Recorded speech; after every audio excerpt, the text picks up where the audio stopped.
En aquel tiempo los discípulos de Juan se acercaron a Jesús preguntándole: ¿por qué nosotros y los fariseos ayunamos a menudo y en cambio tus discípulos no ayunan?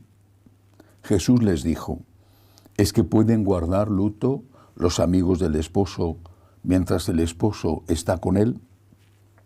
Llegarán días en que les arrebatarán al esposo y entonces ayunarán. Nadie echa un remiendo de paño sin remojar a un manto pasado, porque la pieza tira del manto y deja un roto peor. Tampoco se echa vino nuevo en odres viejos, porque revientan los odres, se derrama el vino y los odres se estropean. El vino nuevo se echa en odres nuevos y así las dos cosas se conservan. Palabra del Señor. Gloria a ti, Señor Jesús. Con este evangelio que acabo de leer, el Señor ante todo nos dice que lo que tiene que ocupar el primer lugar en nuestra vida es el mandamiento del amor, es la caridad. Ese es el vino nuevo. Eso no significa que no tengamos que hacer también nosotros penitencias, porque esas penitencias son necesarias y a veces son imprescindibles para que de verdad podamos vivir la caridad, para que de verdad podamos hacer aquello que el Señor nos pide que hagamos en ese momento y que cuesta trabajo hacerlo, porque nos cuesta en nuestro cuerpo, por ejemplo, vivir la virtud de la castidad, o porque nos cuesta venciendo la pereza. Hay una anécdota preciosa de los primeros tiempos del franciscanismo. Eran muy exigentes, muy radicales. San Francisco era tremendamente duro en el tema de la penitencia. Él se ponía incluso ceniza en la comida porque no quería que ni siquiera el buen gusto de los pobres alimentos que tomaban le supusiera una disminución en esa radicalidad de penitencia.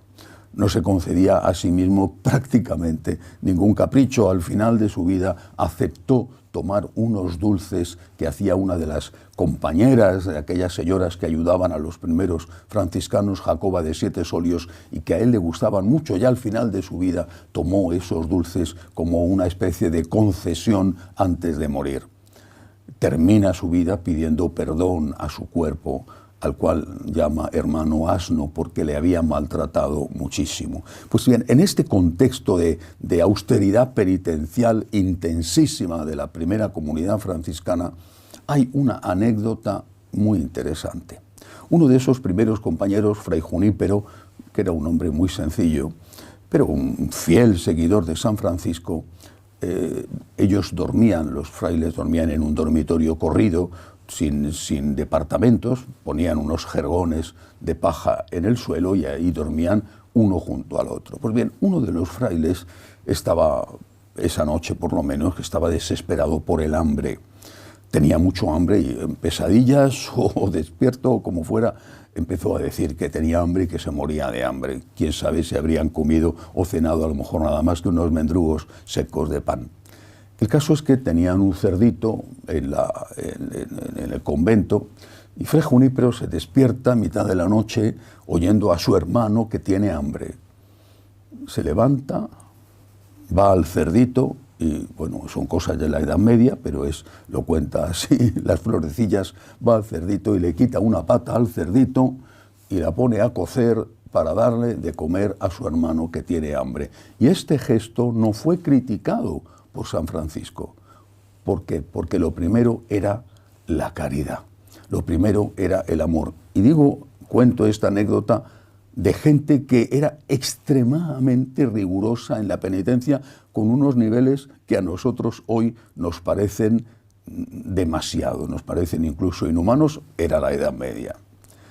No podemos contraponer penitencia y caridad, no podemos hacerlo, porque para amar siempre hay que hacer un esfuerzo.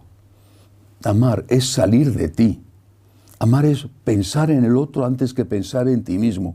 Y eso cuesta, y cuesta mucho. A veces ni te das cuenta siquiera, y pasan por tu lado tus hermanos pidiendo ayuda y ni los ves ni los oyes.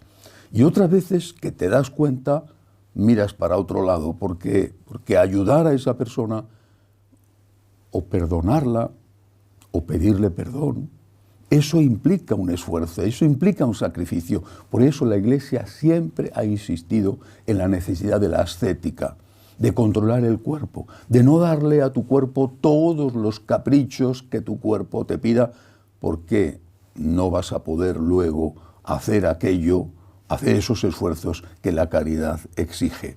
Así que ni el rigorismo de maltratar al cuerpo, ni la vida licenciosa que le da al cuerpo todo. Lo primero es la caridad. Lo mismo que un deportista de élite tiene que hacer unos rigurosos entrenamientos para estar a punto cuando llega la hora de la competición, sea la que sea, un partido de fútbol o una competición de atletismo. Esos entrenamientos son imprescindibles para luego dar un buen resultado en la competición. La ascética y la penitencia es imprescindible para dar un buen resultado en la verdadera competición, que es el amor, que es la caridad. Que así sea.